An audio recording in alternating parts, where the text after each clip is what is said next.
습니다. 시작.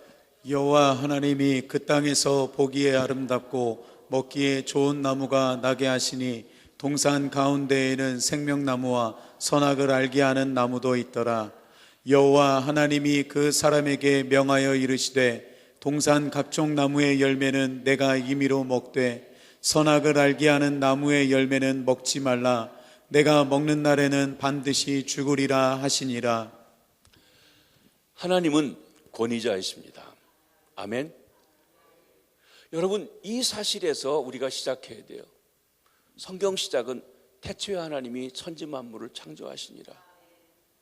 모든 우주 만물을 창조하신 하나님이 권위자이고 절대권을 가졌고 생명권을 가지신 분이라는 것을 인정해야 신앙생활이 시작이 됩니다. 그러기에 하나님은 권위자입니다. 만물이 하나님의 권위에 의해 창조되고 우주의 모든 물리 법칙이 하나님의 권위에 의해서 유지되어 가고 있습니다. 이 사실을 성경은 히브리서 1장 3절에 보니까 그의 능력의 말씀으로 만물을 붙드시고 그랬습니다. 우주 만물이 하늘에 있는 별들과 태양들이 또 이 바다의 법칙들이 각종 생물과 다양한 이 짐승들의 살아가는 형태들이 하나님의 말씀, 로고스, 그 운행의 법칙에 의해서 유지되어 가고 있고라고 표현하고 있습니다. 그러므로 하나님을 알고 잘 섬기고자 하는 사람은 필히 하나님의 권위에 대해서 알아야 합니다. 그리고 그에 순종하는 법을 배워야 합니다. 거기에 생명이 있습니다. 거기에 하나님이 원래 우리에게 주시려고 했던 에덴 동산, 파라다이스가 유지되어가는 힘이 있고 회복되어질 수 있는 것이 있습니다. 거기에 형통한 삶이 있습니다. 하나님은 권위에 대해서 순종을 요구하십니다. 창조주신 권위자 하나님은 피조물인 인생들에게 요구하는 최고의 사항은 순종입니다. 하나님이 요구하신 것은 십자가지라는 것이 아닙니다. 헌금 많이 하라는 것도 아닙니다. 자기를 부인하라는 것도 아닙니다. 하나님의 요구사항은 내 권위에 대해서 순종해주길 원한다, 그것입니다. 창조주가 그렇게 요구하십니다. 만물의 주관자가 우리에게 순종을 요구하신다는 것입니다. 순종이 제사보다 낫습니다. 순종만이 하나님을 전적으로 영화롭게 하는 것입니다. 순종만이 권위자이신 하나님의 뜻이 이루어지도록 하는 것입니다. 순종이 권위를 드러내줍니다. 여러분, 어떤 권위자가 무슨 이야기를 했는데 말을 들어줘야만 그 이야기가 이루어지는 것이에요. 안 들어주면 어떻게 됩니까? 권위가 안 쓰는 거예요. 지난번 포항에 있던 목사님이 연초에 와서 그런 얘기를 하셨어요. 자기가 처음 그 교회 부임해서 그 교회 사정도 모르고 여러분들 우리 경품에 데블러피쉬도 내고 뭐 또 하고 하십시오 했는데 아무도 그런 거에 대한 인식을 못하는 거예요. 근데 장로님 한 분이 목사님이 얘기를 했는데 그 일을 안 들어주면, 안 이루어지면 목사님이 말한 게 뭐가 되나, 본인이 하여튼 목사님 말하면 무조건 다 해줘서 나중에 알고 보니까 그 장로님이 다 하셨다고 하는 얘기를 하셨습니다. 그렇습니다. 여러분, 엄마가 얘기했는데 애가 안 듣는다, 아빠가 얘기했는데 말을 안 듣는다, 아빠 엄마 권위는 어디 가겠습니까? 하나님이 말씀하시는데 도대체 들으려고 하지 않는다, 하나님의 권위는 뭐가 되겠습니까? 여기 학교 선생님도 계신데 선생님이 학생들에게 얘기를 하는데 학생들이 전혀 콧방귀도 안 낀다, 선생님의 권위는 어디 가겠습니까? 그렇습니다. 권위가 드러나려면 반드시 순종이 있어야 됩니다. 참으로 순종하기 위해서는 때론 내가 잘 이해하지 못하고 내가 마저 받지 못하더라도 그것을 부인하는 일이 필요합니다. 자긴제어온 대로 따라하면 순종이 불가능합니다. 순종은 오직 하나님의 성령 안에서 따라가게 될 때 가능합니다. 순종은 하나님의 뜻을 가장 고상하게 드러내는 것입니다. 예수님께서 십자가 지시기 전에 겟세마네 동산에서 기도하셨습니다. 이는 우리 주님 예수 그리스도께서 하나님의 권위에 대한 순종을 나타내 주신 가장 중요한 예입니다. 예수님께서 내가 십자가를 지겠습니다라고 기도하지 않았습니다. 그럼 어떻게 기도했습니까?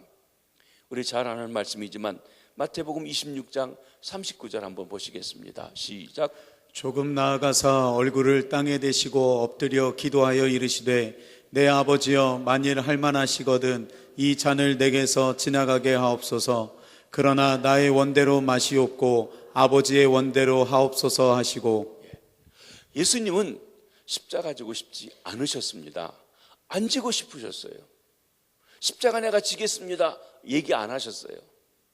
할 수 있으면 안 지게 해 주십시오. 그런데 내 마음대로 되지 않고 나 좋은 대로 되지 않고 내 뜻대로 되지 않고 아버지 뜻대로 하십시오. 내가 아버지 뜻이라면 무엇이든지 순종할 수 있게 해주십시오. 그 순종을 기도하고 있는 것입니다. 하나님의 뜻은 절대적입니다. 그러나 십자가에 처형당하는 것은 절대적인 것이 아닙니다. 예수님께서 십자가에 못 박혀 죽는 것이 하나님의 뜻이 아니라면 예수님께서 십자가 지실 필요가 없다는 것이에요. 그러나 십자가 지는 것이, 그 잔을 마시는 것이 하나님의 뜻이라면 그 뜻에 순종하겠습니다. 이것이 예수님의 기도예요. 뜻은 권위를 나타냅니다. 그러므로 아버지의 뜻을 알고 순종하는 것, 그 권위에 순종하는 것입니다. 그런데 만일 우리가 하나님의 뜻을 알려는 마음도 없고 기도하지도 않는다면 어떻게 권위에 순종할 수 있겠습니까? 우리가 하나님을 위해 일하기에 앞서 먼저 하나님의 권위에 굴복할 수 있어야 합니다. 그러기 위해서 우리는 하나님의 권위에 접하고 하나님의 권위에 대해서 알아야만 하는 것입니다. 주님을 위해서 일한다는 사람이 하나님의 권위를 알지 못한다면 그 사역은 사탄의 반역의 원리 아래서 되어지는 것입니다. 우리는 하나님의 뜻을 모른 척 무작정 일하는 것이 된다는 것입니다. 그러나 우리가 하나님의 권위에 순종하며 일할 때 하나님의 뜻대로 일하는 것이 되는 것입니다. 그런 면에서 신앙생활에 두 가지 원리가 있습니다. 첫째로는 구원받는 것, 믿음으로 됩니다. 믿음의 원리입니다. 믿음은 생명을 얻는 원리입니다. 우리는 믿음으로 구원받아 하나님의 생명을 얻게 됩니다. 두 번째로는 하나님의 권위에 순종하는 것입니다. 순종의 원리입니다. 순종은 얻은 생명을 유지해가는 방법입니다. 우리는 순종함으로 이미 얻은 생명을 더욱 풍성하게 하고 그리고 더 넘치도록 역사하게 하는 것입니다. 죄가 무엇입니까? 죄는 그 권위를 거스르는 것이 죄입니다. 성경은 죄를 불법이라고 규정하고 있습니다. 불법, 곧 하나님의 권위에 불복하는 것입니다. 불순종하고 거스린 것, 그것이 곧 죄입니다. 구체적으로 죄를 범하는 것은 행동의 문제입니다. 그런데 불법으로서의 죄는 먼저 여러분 마음의 자세부터 있습니다. 행동으로 드러나기 전에 마음속에 거스리는 마음, 저건 아닌데 하는 마음, 어디 한번 보자 하는 이런 꼬여진 마음이 곧 불법이라고 하는 것이에요. 그게 거스림의 시작입니다. 그렇게 보면 우주에는 두 가지 원리가 작동하고 있습니다. 하나는 창조주 하나님의 권위에 순종하는 원리가 있고 또 다른 하나는 하나님의 이 온 우주 만물을 아름답게 운행해 가려고 하는 것을 거스리고 파괴하려고 하는 사탄의 거스리는 원리가 있다는 것입니다. 반역적이고 거스림의 원리 속에 있는 사람이 하나님의 말씀을 전달한다든지 하나님을 섬긴다고 하면 사탄이 좋아서 웃습니다. 왜 그런 줄 아십니까? 그 사람 안에 거하는 것이 하나님과의 바른 관계, 순종적인 관계가 아니라 사탄이 좋아하는 것을 행하고 있기 때문에 사탄은 하나님의 사람이라고 하는 사람이 자기 일을 해주니까 그냥 거저먹기로 좋아하는 것입니다. 그러기에 우리가 하나님을 섬기는 데 있어서 가장 근본적으로 중요한 것이 있다고 하면 하나님의 권위를 알고 그에 대해서 순종하는 것입니다. 이것이 없이는 하나님을 바로 섬길 수 없는 것입니다. 그러기에 우리는 하나님의 권위가 어떻게 역사하는지 바로 알아야 합니다. 하나님께서 우리에게 큰 은혜를 주셔서 하나님의 권위를 알고 순종함으로 하나님을 진정 기쁘시게 하고 형통하게 되시는 귀한 축복이 있으시게 되길 바랍니다. 성경에 보면 거스림의 실례들이 나옵니다. 다음 주간에는 이 거스릴 수밖에 없는 상황에서도 순종하는 예를 드리겠지만 오늘은 먼저 하나님 앞에 거스린 예들에 대해서 살펴보려고 합니다. 이들을 살펴볼 때 하나님의 권위가 어떻게 역사하는지 좀 더 분명하게 알게 될 것입니다. 첫째로 제일 먼저 에덴 동산에서 시작된 거스림입니다. 불복종한 것입니다. 선악과를 따먹은 아담과 하와의 이야기입니다. 창세기 2장 3장을 보면 아담과 하와가 하나님을 거역한 이야기가 나옵니다. 하나님께서 에덴 동산을 창조하시고 아담을 그곳에 두시고 관리하시도록 책임을 맡겨 두셨습니다. 그 중에 선악을 알게 하는 나무의 실과는 먹지 말라고 하셨던 것입니다. 이것은 하나님의 전체 권위 속에서 그 권위를 상당히 위임해주고 마음대로 할 수 있도록 해주셨지만, 요건 하지 말아라 하는 것은 하나님의 권위에 순종하라는 것입니다. 순종을 배우라는 것입니다. 하나님께서 아담을 하나님의 권위 아래 두셨습니다. 그렇지만 동시에 하나님께서는 아담이 모든 다른 피조물들의 위에서 나름대로의 권위자 역할을 하겠습니다. 하나님 권위자 밑에 아담 권위자, 아담의 권위는 하나님의 권위를 위임받은 권위입니다. 아담 밑에 여러 피조물들이 함께 있다고 하는 것입니다. 거기에는 그의 아내 하와도 포함됐습니다. 여자 연자분들이 제일 기분 나쁜 것일 수 있습니다. 내가 앞만 봐도 내가 내 남편보다 난데 왜 남편의 권위 아래 아내를 두었나 싶을지 모르지만, 이 권위를 인정해야지만 여러분의 가정이 행복할 수 있습니다. 근데 그건 아니라고 계속 그러는 거예요. 여기 보면 하나님은 한 사람을 권위자로 세우고 다른 사람은 그에게 순종하게 하셨습니다. 이것이 하나님의 권위 아래에 있는 인간 사회의 질서입니다. 그러기에 우리가 어느 곳에 가든지 먼저 생각해야 할 것이 있습니다. 그것은 하나님께서 내가 누구에게 순종하기를 원하시는지 알아야 한다는 것입니다. 가정에서는 누구에게 순종해야 되나? 회사에 가서는 누구에게 순종해야 되나? 교회에서는 누구에게 순종해야 되나? 사회에서는 누구에게 순종해야 되나? 그 질서를 빨리 파악해야 된다는 것입니다. 우리는 어디서나 권위를 발견하고 언제든지 그 권위에 순종하는 것을 배워야 합니다. 인간의 타락은 하나님의 권위를 거스림에서 시작됐습니다. 그것을 우리가 불순종이라고 부른 것입니다. 하와는 뱀의 유혹을 받자 그의 권위자인 아담이 이야기해 준 이야기, 하나님이 내게 말씀하셨는데 선악을 알게 하는 나무는 먹지 말래, 먹으면 죽는데 하는 이야기를 들었지만 그 권위자의 무시하게 되었습니다. 거스리게 되었습니다. 왜냐하면 자기 눈에 뱀의 유혹을 받고 보니까 그 실과가 보암직도 하고 먹음직도 하고 지혜롭게도 함직한데, 남편 권위자가 한 말은 도저히 귀에 남지 않습니다. 하나님이 하셨다는 말도 상관이 없습니다. 뱀의 말이 너무 아름답고 미혹적이어서 저거 한번 먹고 싶다고 하는 것을 견딜 수가 없었던 것입니다. 그래서 스스로의 결정에 의해서 그것을 따먹게 되었습니다. 여기 하와가 권위를 무시하고 자기 목을 빳빳이 쳐들게 된 이야기입니다.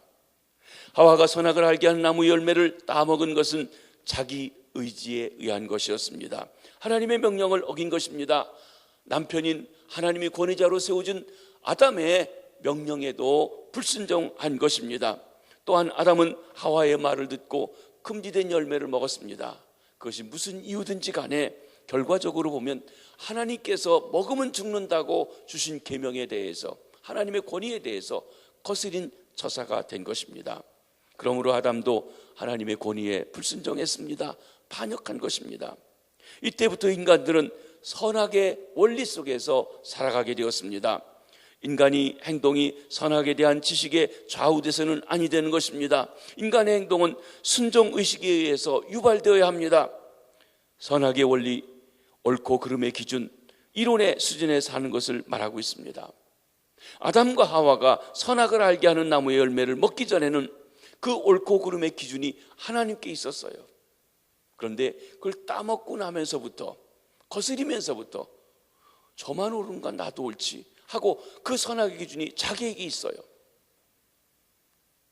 그렇습니다. 아담과 하와가 하나님을 거스리고 선악을 알게 하는 나무의 실과를 따먹은 후에 그들은 하나님이 아닌 다른 곳에서 옳고 그름의 기준을, 근거를 찾았습니다. 자신 안에 옳고 그름의 기준을 갖게 되었습니다. 다른 말로 하면 자기 소견에 좋은 대로 살기 시작한 것입니다. 그런데 자기 소견에 좋은 대로 살아갈 때 인간은 혼돈을 면치 못하게 됩니다. 여러분, 남편과 아내가 각각 자기 좋은 대로 행동해 보십시오. 그럼 어떻게 됩니까? 두 가지 다릅니다. 5명이 있으면요 5가지가 됩니다. 10명이 있으면요 10가지가 됩니다. 10,000명이 있으면요 10,000가지가 됩니다. 어떻게 통일됩니까? 서로 견해가 다른데 자기 소견에 좋은 대로 하면 혼돈일 뿐입니다. 그러기에 권위자 앞에, 질서 앞에 나가야 되지만 그때 승복할 때 하나가 되어갈 수 있는 것이 되어지는 것입니다. 수많은 사람들이 자기 소견에 좋은 대로 살아갈 때 혼돈을 피할 수가 없는 것입니다. 하나님의 구속사역은 하나님 안에서 옳고 그름을 가릴 수 있는 것으로 다시 우리를 인도하는 것이에요. 각각이 가졌던 옳고 그름의 기준을 하나님이 제일 옳으시다, 하나님만 맞으시다, 하나님 말씀대로 따라가야 된다고 우리가 인정하고 그리 돌아가는 것을 말합니다. 그것이 구원받는다는 것이에요. 하나님을 믿는다는 것이에요. 그때 우리가 하나님의 생명을 누리게 되는 것입니다. 생명을 얻게 되는 것, 그것이 의로운 것이고 옳은 것입니다. 여러분, 생명을 주는 것이 아닌 것이라고 하면 아무리 옳아서 서로 죽는다면 무슨 의미가 있겠습니까? 근데 우리는 가끔 그래요. 너 죽고 나 죽자. 너 죽고 나 죽어도 내가 너 잘 되는 꼴은 내가 못 보겠다. 그런데 하나님은 뭐라고 합니까? 너 죽고 나 죽지 말고 서로 살아라. 서로 살으려면 하나님이 주신 질서에 순종해라, 그 말입니다. 여러분, 에덴 동산 중앙에 2가지 나무가 있었다고 그랬어요. 그 사실을 기억하시기 바랍니다. 선악을 알게 하는 나무의 열매만 먹지 말라고 한 것이 아니라 사실은 선악을 알게 하는 나무를 먹지 말라고 하기 전에 거기에 2 나무가 있었다고 말씀하십니다. 한번 먼저 성경을 봅니다. 창세기 2장 9절 말씀을 보시겠습니다. 시작. 여호와 하나님이 그 땅에서 보기에 아름답고 먹기에 좋은 나무가 나게 하시니 동산 가운데에는 생명나무와 선악을 알게 하는 나무도 있더라. 예, 동산 중앙에 생명나무와 선악을 알게 하는 나무가 같이 있었다고 그랬어요. 그런데 뭐만 먹지 말라고 합니까? 선악을 알게 하는 나무 열매만 먹지 말라는 거예요. 그럼 뭘 먹으라는 겁니까? 생명나무 먹으라는 거예요. 여기서 우리는 하나님께서 인간에게 무엇을 택하시기 원하셨는지 분명하게 알게 됩니다. 생명나무 열매를 먹으라는 것입니다. 생명을 택해라. 선악을 따지려고 하지 말고 생명을 택해라. 누가 옳고 누가 그른지에 해가지고 거기에 목숨 걸지 말고 생명을 택해라. 하나님의 권위에, 하나님의 질서에 순종함으로 이론의 수준에서 옳고 그름만 따지며 살지 말아라. 그러면 너 죽고 나 죽고 다 죽는다. 이것이 이 말씀이 오늘 우리에게 주시는 메시지의 핵심인 것입니다. 인간의 타락 이후 하나님께서는 아담과 하와를 에덴 동산에서 쫓아내십니다. 그리고 그룹 천사를 보내서 생명나무로 가는 길을 가로막아 놓으셨습니다. 그리고 이렇게 말씀하십니다.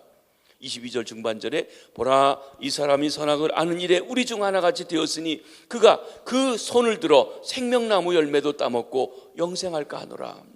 여러분, 인간이 거꾸로진 것, 잘못된 것에서 회복된 것이 없이 영원히 산다면, 영생한다면 그건 저주입니다.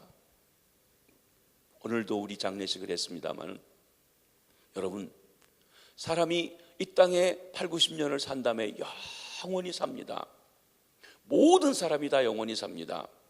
그런데 한 부류는 하나님과 함께 영원히 살고 한 부류는 하나님 없이 영원히 삽니다. 하나님 없이 영원히 사는 것을 지옥이라고 그랬습니다. 불 속에 사는 것이라고 했어요. 불 속에 영원히 살아가는 것, 영원히 산다는 것만 보고 행복이라고 할까요? 아니요. 차라리 없어지면 좋을 텐데 없어지지도 않아요. 하나님과 등지고 영원히 살까 봐 생명나무로 가는 길을 막아놓으시고 구원받은 다음에 새하늘과 새 땅에서 먹도록 하나님이 보호해 놓으셨어요. 그러기에 이때 막혀있던 생명 열매는 계시록 22장에 다시 나타나 구속받은 성도들이 먹고 영원히 살도록 해주신 것입니다. 그렇습니다. 여러분, 하나님은 생명 주시기를 원합니다. 하나님은 우리 사람들이 네가 잘났냐 내가 맞냐, 네가 틀렸다 내가 맞았다 따지고 살기보다는 어떻게 해서든지 생명 얻는 것을 원하신다는 것이에요. 구원받기를 원하시는 것입니다. 그래서 그 아들 독생자 예수 그리스도를 보내사 본인이 하나님이 다 선악을 알게 하는 것에 대한 결과로서의 형벌은 다 받으시고 우리에게 생명 주시기를 원했어요. 여러분, 옳고 그른 것을 따져서 예수님이 십자가 지실 이유가 있습니까? 없습니다. 근데 왜 지셨습니까? 우리에게 생명 주시기 위해서 그랬어요. 본인이 선악을 알게 하는 결과에 대한 모든 형벌을 다 받으시고 생명 주시기 위해서입니다. 그리고 예수님 안에서 영생을 주십니다. 그 영생을 얻은 자가 죽어서 천국에 들어가 생명나무를 먹게 되는 것입니다. 계시록 22장입니다. 강 좌우에 생명나무가 있어 12가지 열매를 맺되 달마다 그 열매를 맺고 그 나무 잎사귀들은 만국을 치료하기 위하여 있더라. 여러분, 하나님이 마지막에 분명히 에덴 동산에 있던 생명나무 열매를 저와 여러분 구속받은 백성들에게 주시려고 준비하신 줄 믿으시길 바랍니다. 이런 말씀들을 통해 볼 때 이 세상은 두 가지 원리가 또 있습니다. 하나는 선악을 따지는 원리입니다. 논리적으로 서로가 내가 옳다는 거예요. 때로는요, 우리 사람들이, 저도 그럴 때가 있습니다. 어떤 일을 하고 이게 잘못인 줄 알면서도요, 변명이 딱 있어요. 논리가 있어요. 아, 나는 이래서 이런다. 명분을 쌓는 것이에요. 옳고 그름의 문제입니다. 세상에서 인간들은 늘 네가 옳으냐 내가 옳으냐 따지며 삽니다. 네가 잘했다 내가 잘했다 하면서 싸웁니다. 그러면 어떻게 됩니까? 둘 다 죽어요. 둘 다 죽어요. 교인들끼리도 그렇습니다. 교인하고 교육자하고 싸울 때도 그렇습니다. 그럼 둘 다 죽어요. 죽는다는 이야기는 실제 목숨을 끊고 죽는 것도 있겠지만 그것이 아니라 신앙이 죽어요. 그 자리를 떠나가요. 우리는 옳고 그름, 시비를 가리는 것, 선악의 문제에 몰두해서는 아니 됩니다. 고린도서에 보면 8장에 보면 지식은 교만하게 한다고 그랬어요. 아는 게 많고 따지는 게 많고 옳고 그름을 따지면 교만하게 된다는 것이에요. 특별히 내가 맞다, 내가 옳다, 내가 너보다 낫다, 결국은 어떻게 됩니까? 교만해진다는 것이에요. 두 번째 원리는 생명의 원리입니다. 권위에 순종해서 사는 원리입니다. 살리는 목적입니다. 덕을 세우는 것입니다. 세워주는 것입니다. 지식은 교만하게 하지만 사랑은 덕을 세운다. 상대방을 살려주는 것이 사랑이라는 것이에요. 아담과 하와가 하나님의 명령을 거스린 이후에 세상은 무질서해졌습니다. 혼돈해졌습니다. 모든 사람이 자기가 능히 옳게 선악을 분별할 수 있다고 확신합니다. 자기 자신이 항상 옳습니다. 남의 말은 듣지 않습니다. 심지어 인생들은 내가 하나님보다도 더 잘한다고 생각합니다. 하나님이 인생의 위치에서 선악을 판별합니다. 아무개가 틀렸어. 대통령 틀려먹었어. 장관도 틀려먹었어. 누구도 틀렸어. 자기가 항상 제일 옳아요. 그렇습니다. 자기 기준에서 뭐든지 지금 진행하고 있는 것입니다. 내가 옳고 내가 그르다 판단합니다. 이것이 타락으로 인한 어리석음의 부분이 우리에게 남아있는 모습입니다. 권위에 순종하여 살기보다는 이론의 수준에 살기 때문에 그렇습니다. 사람들은 너무나 쉽게 죽음을 택합니다. 우리 여기 학생들도 와 있는데 학생들은 선생님께 순종하라는 하나님의 명령을 비위에 거스리는 처사라고 생각합니다. 요즘 IT, 인포메이션 테크놀로지가 발달한 이 세대에서 컴퓨터를 들고 또 스마트폰에서 뭐만 치기만 하면 쫙 모든 정보가 다 나오니까 여러분 선생님 하기가 참 어렵답니다. 왜? 학생들이 말을 들으려고 하지 않는 거예요. 조금만 저기 하면 다 자기들 다 보고 다 알으니까 그래 뭐 지식 알려주는 거 가지고는 선생님 못하겠다고 하는 겁니다. 참 어렵습니다. 그러니까 선생님 말 따르라고 하면 학생들이 코웃음 치는 거예요. 뭐 지까짓 게 뭐 나이만 조금 많았지 별거라고 이런 식으로 대합니다. 그러면 어떻게 교육이 되냐는 거예요. 그러면 어떻게 교육이 되냐는 것입니다. 많은 아내들이 까다로운 남편에게 순종하라는 하나님의 명령을 아주 잔인한 것으로 생각합니다. 사실 경우에 가서 보면요, 남편들이 되지도 못해가지고 그냥 권위만 사로잡혀가지고 집안을 탁쑥대박 만들면서도 큰 소리만 치는 그런 남편들도 있어요. 어떤 면에서는 권위를 가진 사람들, 하나님이 세워주신 권위자들이 잘못되어서 권위를 남용함으로 말미암아 오는 혼돈의 문제가 있다는 것이, 그것은 차치해 놓고 일단 권위 아래 순종하는 것에 대해서 지금 말씀드리고 있는 것입니다. 그리스도인들도 거역하는 자세로 살아가는 이가 너무나 많습니다. 교회 안에서 일어나는 분열과 다툼의 내용을 가만히 보십시오. 다 뭡니까? 내가 옳은 거예요, 당신이 틀렸어요. 누가 말하든지 간에 자기에게 조금만 거스리면 그건 다 틀린 거예요. 그러니까 여기에서 바로 우리가 혼돈의 문제가 생긴다는 것이에요. 여러분, 혹 여러분이 어느 곳에서 신앙생활했든지 신앙생활할 때 그 교회에서 혼돈했던 때, 어지러웠던 때, 분열이 있었던 때, 싸웠던 때 일을 한번 보십시오. 그때 목사님 얘기 들었나요? 안 듣습니다. 장로님 얘기 듣나요? 안 듣습니다. 누구 얘기 듣습니까? 내가 기준에서 볼 때 다 틀렸죠. 나하고 맞는 사람은 같은 편이고 아니면 하고요. 제가 미국에서 보니까 옳고 그른 거 관계없이 고향으로 쫙 나눠지는 경우도 있더라고요. 그래서 그 지역 사람들은 그 지역끼리 쫙 모여가지고 무조건 그 사람이 맞는 거예요. 왜? 같은 지역이니까. 우리가 남이가 하면서 말이죠. 이런 문제가 있더라고요. 그러니까 옳고 그른 문제가 아니라 지역으로 이렇게 나눠지는 이런 문제도 있는 것을 보았습니다. 여러분, 많은 사람들이 순종은 전혀 모른 채 머리가 되려는 습성만 길러왔습니다. 순종은 모른 채 선악을 분별하는 일에 머물러 있습니다. 우리는 무엇보다 먼저 순종을 배워야 합니다. 순종이 생명의 길입니다. 순종이 형통의 길이라는 것입니다. 하나님께서는 주님의 몸된 교회가 하나됨을 회복하기 위해서 역사하고 계십니다. 그런데 이를 성취하기 위해서 먼저 머리에 생명이 있어야 합니다. 그 다음에 머리에 권위가 뒤따라야 합니다. 머리에 생명이 없이는 몸이 있을 수가 없는 것입니다. 그리고 몸의 권위가 없이는 몸의 연합이 일어날 수가 없습니다. 몸이 하나됨을 유지하도록 우리는 머리의 생명이 지배하도록 해야 합니다. 하나님께서는 우리가 하나님 자신에게는 물론 하나님의 위임하신 권위들에게도 순종하기를 요구하고 계신 것입니다. 이는 몸이 머리에게 순종할 뿐만 아니라 몸의 모든 지체들이 피차 종로로 돼야 되는 것입니다. 머리에서 명령하는 것을 손과 발이 제대로 따르지 않으면 뭐가 됩니까? 장애인이 됩니다. 말은 하는데 손발은 따로 움직여요. 그러니까 지체가 장애가 되는 거예요. 왜 장애입니까? 명령이 안 통하는 거예요.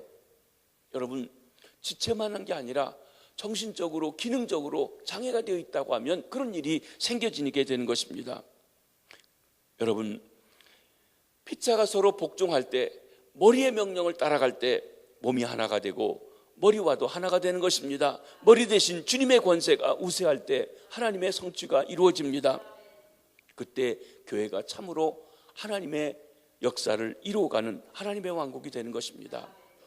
교회가 교회되려고 할 때 하나님의 말씀이 바로 역사되고 모든 사람들이 그 하나님의 권위에 순종하며 나아가고 있는지 봐야 된다는 것입니다.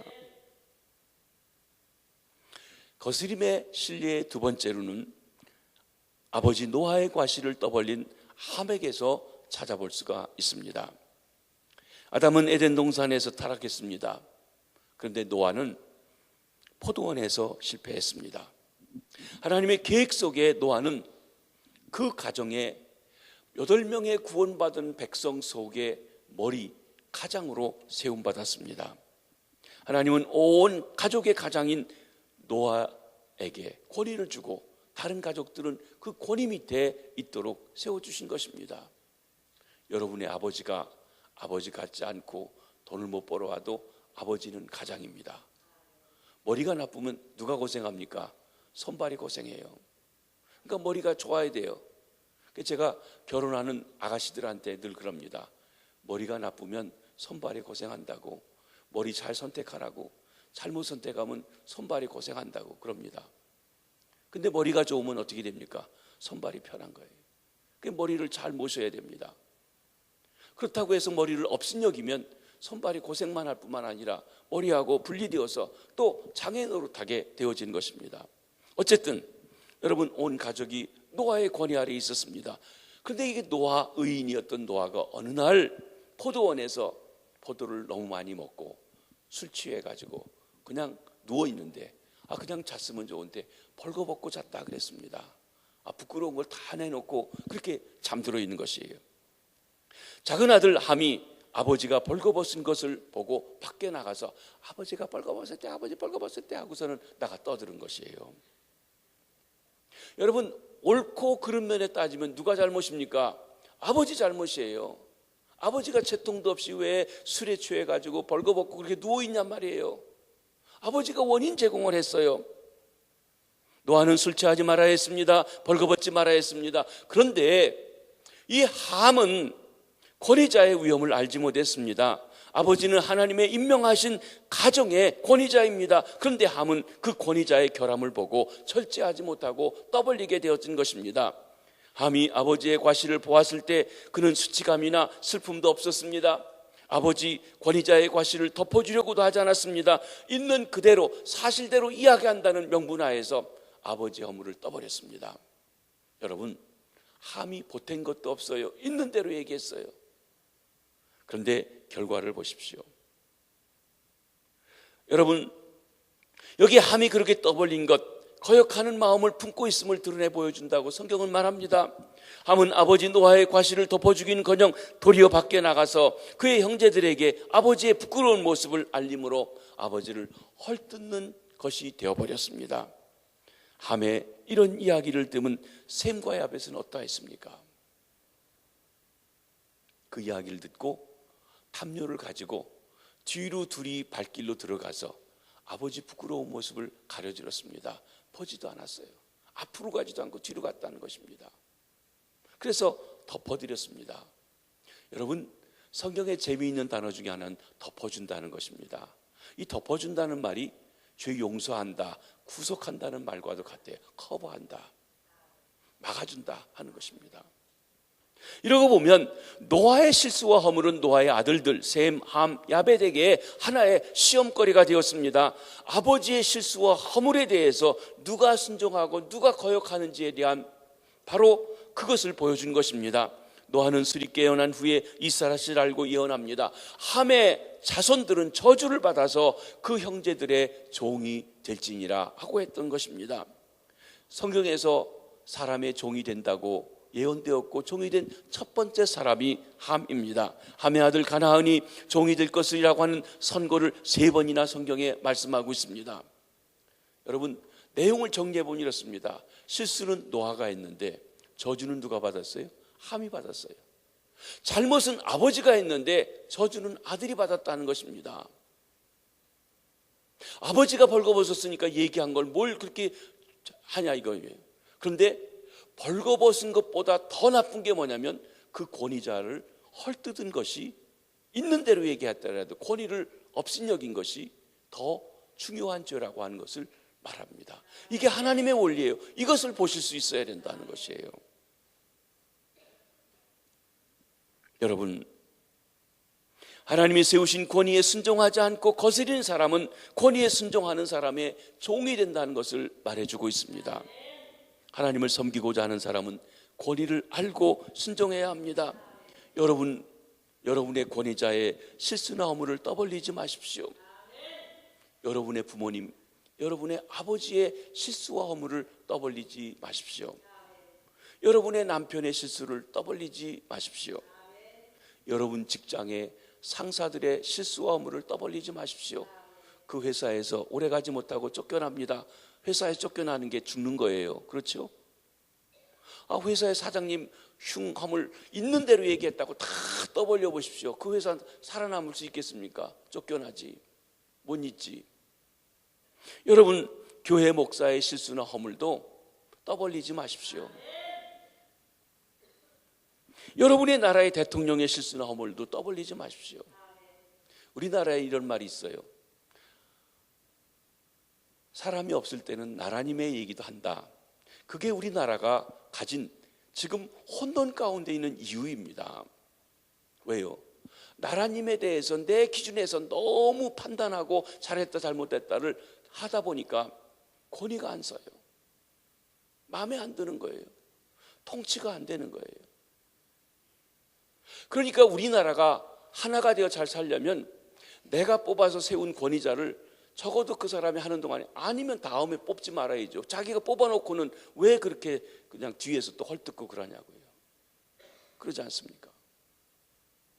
제일 안 된 것은 지도자를 잘못 만나는 우리나라가 불쌍해요. 요즘에 보니까 또 전직 대통령들 다 잡아넣으려고 그러더라고요. 박근혜 씨님이 들어갔고 다음에 MB 집어넣으려고 지금 하는데, 뭐 눈에 제가 봐도 알겠더라고요. 저같이 정치에 대해 모르는 사람들. 그러면 고전에 노무현 대통령은 그렇게 해서 죽었고, 또 이제 그 다음에 어떻게 될 걸까? 거꾸로 올라가면 첫 번째 대통령 한 사람은 대통령이라고 인정도 안 하려고 하고, 도대체 질서에 대해서 그러면서 자기는 잘한다고 해요. 그러면 남도 앞에 있는 대통령 인정 안 했는데 어떻게 그 사람은 또 권위를 인정받을 수 있겠습니까? 이게 문제예요. 저는 새벽에 얘기했지만 얼마 전에 미국에서 프레지던트 컵이라고 하는 골프 대회가 있었습니다. 미국 선수들하고 유럽 외의 세계 선수들하고 함께 골프 대회 하는 거예요. 프레지던트 컵이 미국에서 있어가지고 미국의 세 대통령이 함께 그 자리에 나타났어요. 오바마 대통령, 전직 대통령이죠. 그 앞에 있었던 클린턴 대통령, 또 그 앞에 있었던 부시 대통령. 한 사람은 공화당이고 두 사람은 민주당이에요. 어떻게 보면 정적이에요. 그런데 아주 화기애애하게 함께 모여서 골프도 치고 웃고 재밌게 그래 하는 거예요. 그걸 보고 어느 한국분이 그랬더라고요. 우리나라 대통령들은 언제 저렇게 모여서 좀 화기애애하게 서로가 서로를 하면서 다른 견해를 가졌더라도 친정 서로가 존중해 주면서 할 수 있을까? 안타까운 일입니다. 실수 화문을 보셨다면, 여러분의 지도자들의 실수 화문을 보셨다면, 그분이 아버지든 선생님이든 목사님이든 나라의 임금님이든 덮어드리세요. 기도해드리세요. 잘못된 건 잘못된 것이에요. 근데 그것을 떠벌리기보다는 기도하라는 것이에요. 하나님이 하나님의 방법으로 처리할 것을 바라보고 기도하라는 것이에요.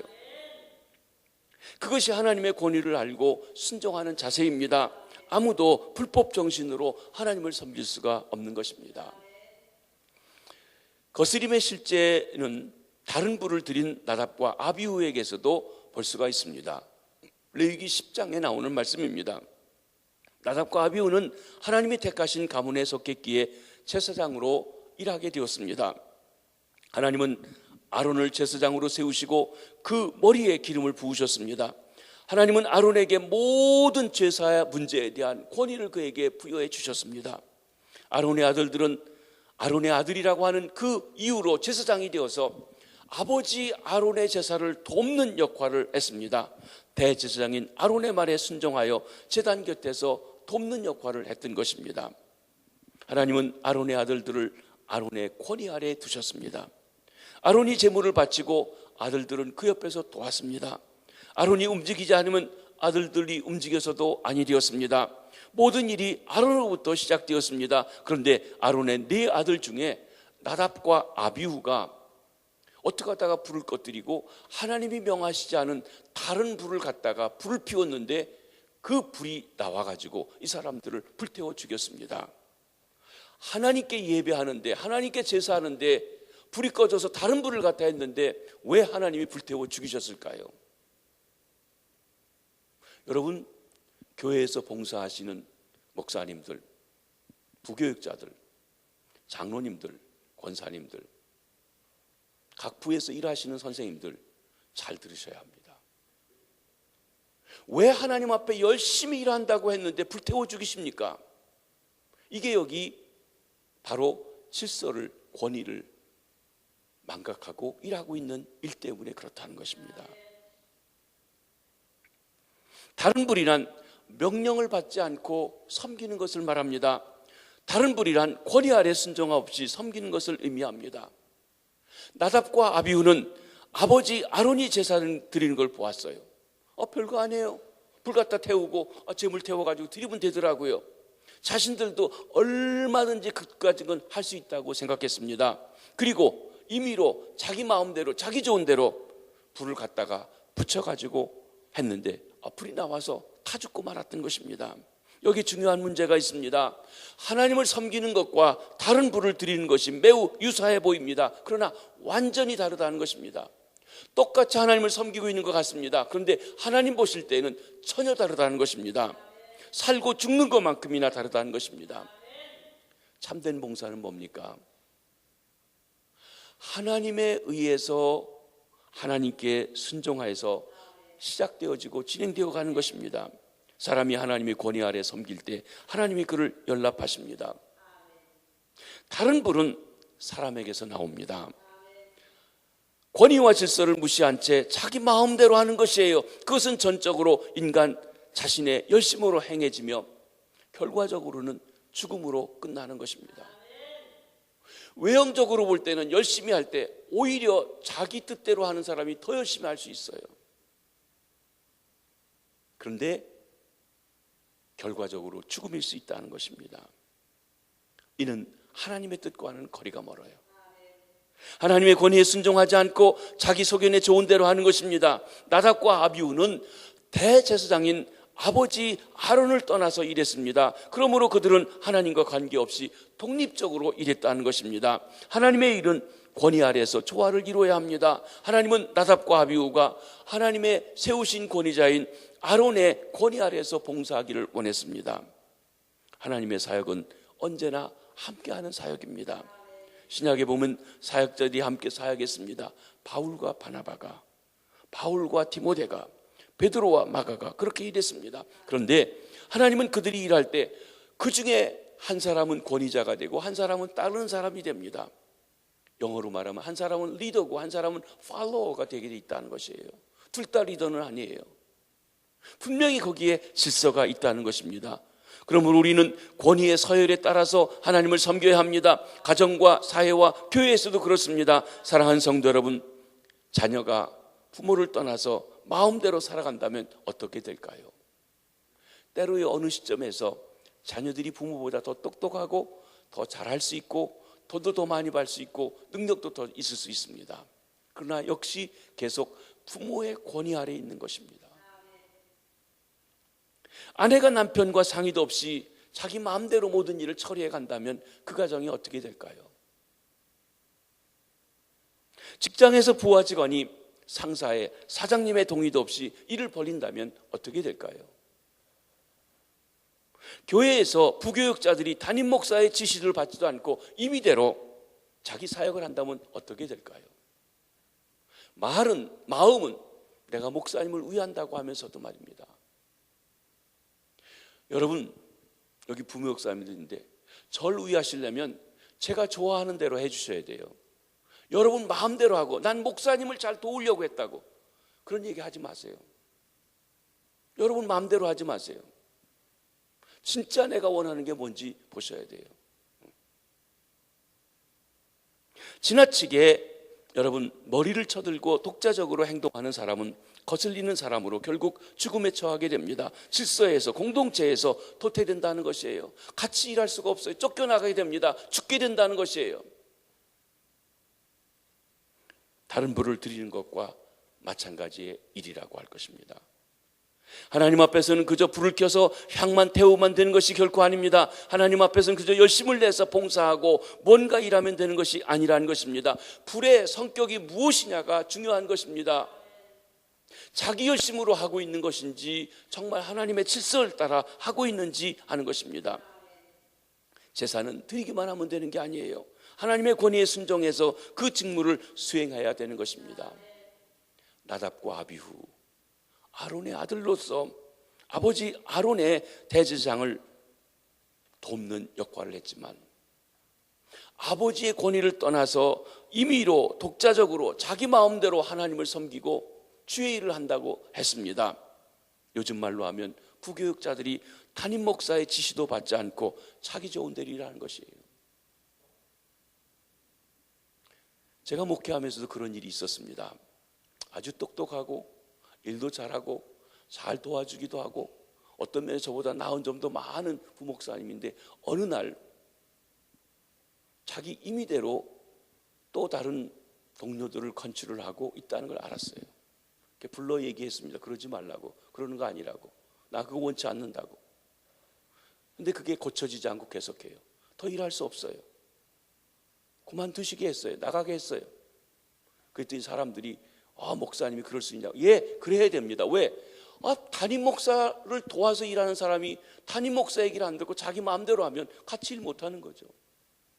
인간의 정과는 상관이 없는 거예요. 인간의 정과는 상관이 없는 거예요. 장로님 중에서 그런 분도 있더라고요. 목사 얘기를 무조건 들으면 안 된다. 교회는 한 6대4 정도로 반대하는 사람이 있어야 된다. 그러니까 목사님이 하는 얘기를 무조건 들을 게 아니라 한 우리가 4 정도는 늘 이렇게 견지하고 나가야 된다. 마귀 자식입니다. 하나님의 권위를 모르는 거예요. 하나님의 권위를 모르는 거예요. 어떻게 해서든지 하나님이 일이 되게 하는 거예요.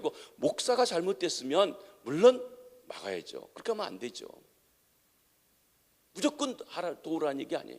그런데 잘하고 있는데도 그냥 저기 할까 봐 견제하는 세력이 있어야 된다.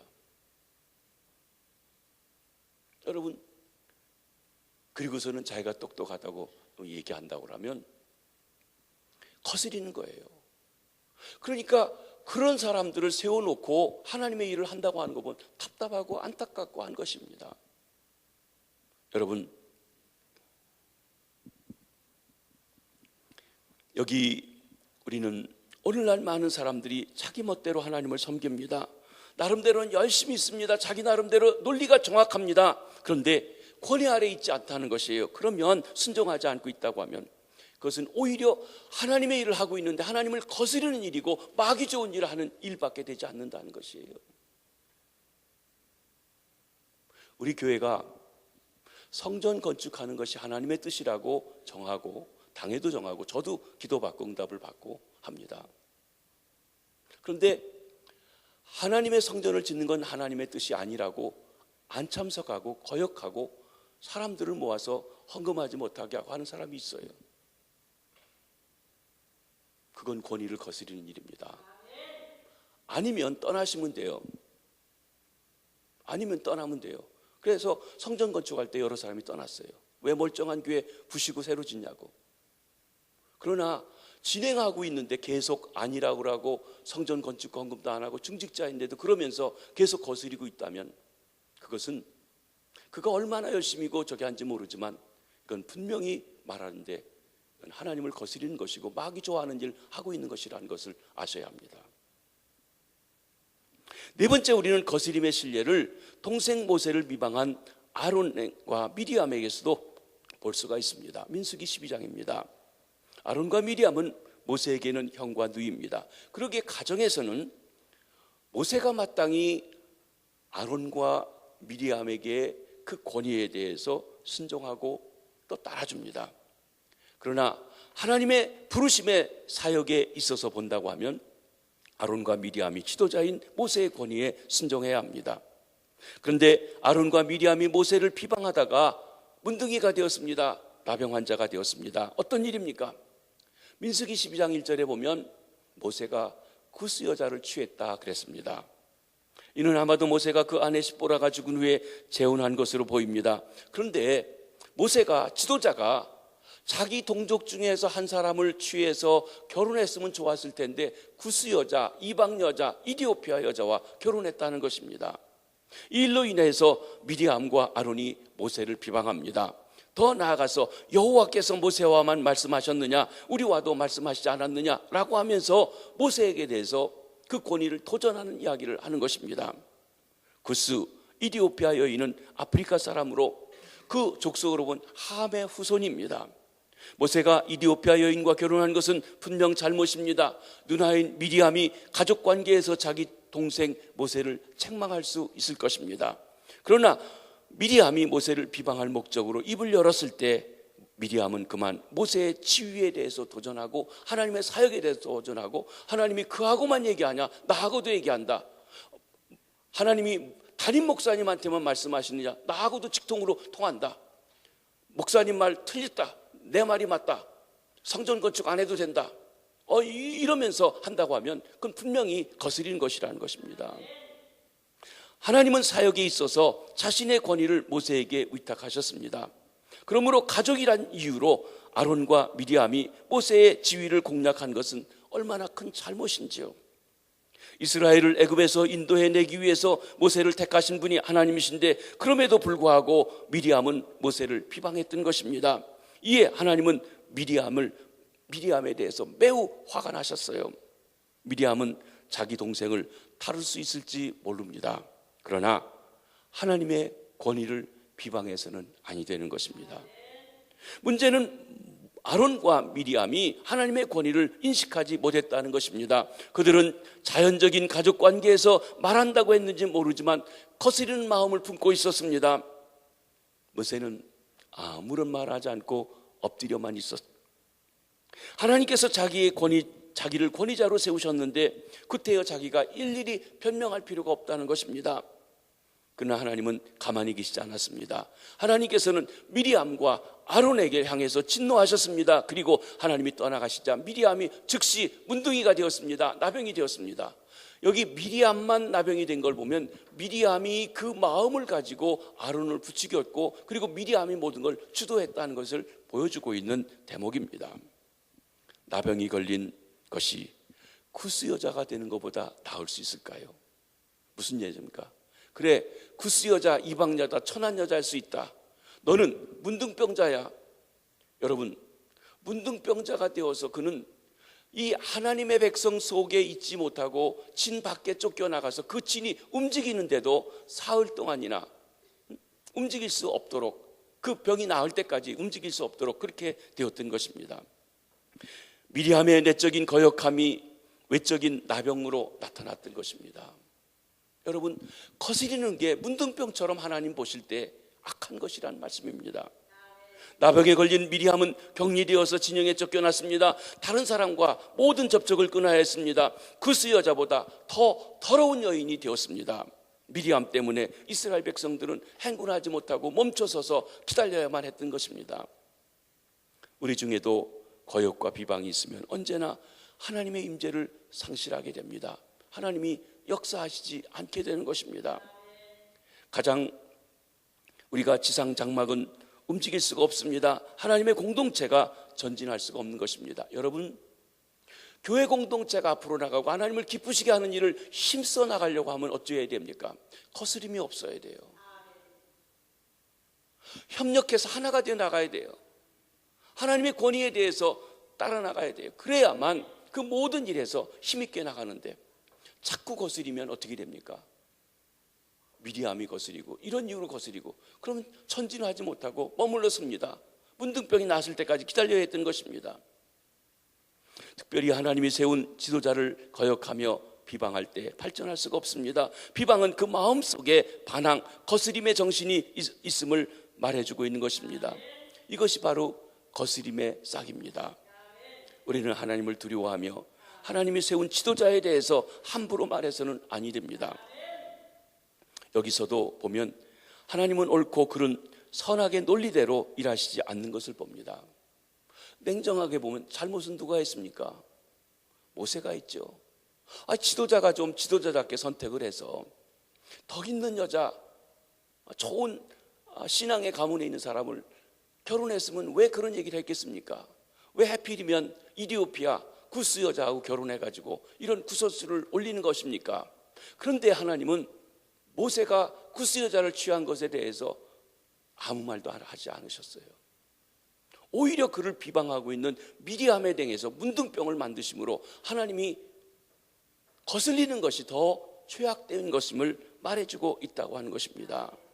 그렇습니다. 원인 제공은 모세가 했습니다. 그런데 문둥이가 된 건 미리암입니다. 미리암은 선악의 원리에서 행동하고 있었습니다. 자기도 모르게 죽음을 택한 것입니다. 선악을 알게 하는 나무 열매를 따먹은 것입니다.